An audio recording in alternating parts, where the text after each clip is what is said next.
We're here with Michael Cooker, and you are part of the historical identity of Reading, correct?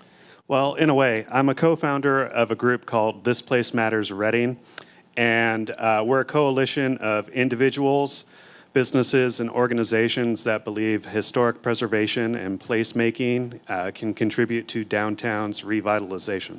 So, Absolutely. So I would imagine you know a little bit of the history of this building as well as many other buildings in the area.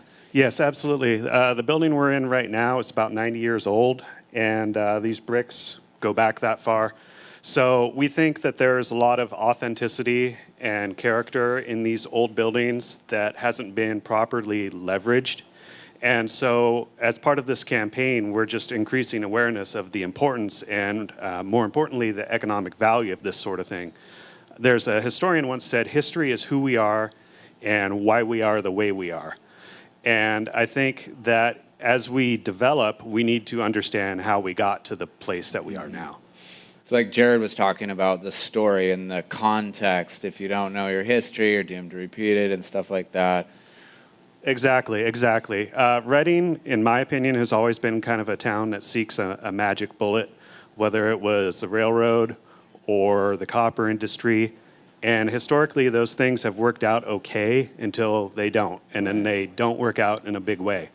So on a personal level, I'd like to see a little bit more of an incremental growth type system that would allow it to be more equitable and sustainable, both economically and environmentally. Yeah. It takes, like you're saying, the slow, sustainable, slow growth, building story and context and bringing different groups of people together. Maybe you can talk a little bit about the different kinds of groups that are involved in your organization. Yeah, there were really three of us that were kind of the main co-founders, and that was myself and Patricia Lord from the Shasta Historical Society and Deborah Lucera from the Shasta County Arts Council. And we kind of tried to figure out a way to save the bell rooms, which was a 2-story brick building a little north of us right now that was threatened with demolition.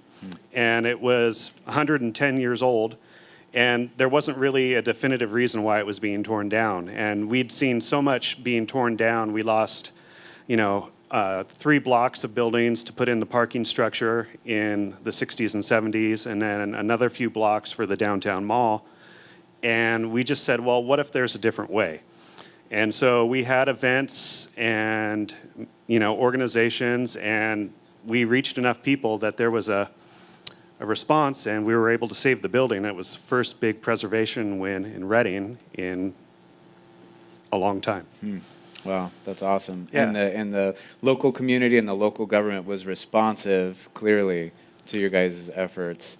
Yeah. It was a lot of going to various meetings and all that, and pitching visions of what could be, because too often historic preservation gets pigeonholed as putting buildings under glass, and you can't touch it. It's behind a velvet rope, and we were arguing for more of what's called adaptive reuse, which is when a building is repurposed. Like this building that we're in right now, Yeah. The brewery was originally a garage.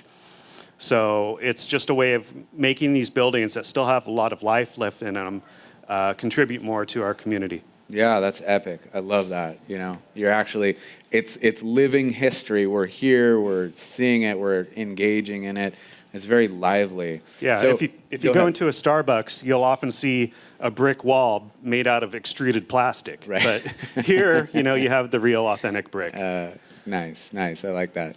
So I know it sounds a little bit of contradictory to have a historian talk about the future, but it's also very synergistic. What is your vision for Shasta in the future?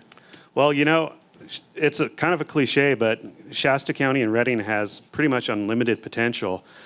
And our vision is just that the past should inform the future. They say hindsight's 20/20. Well, if that's true, then you can learn a lot by looking at the past and seeing what worked and what didn't work.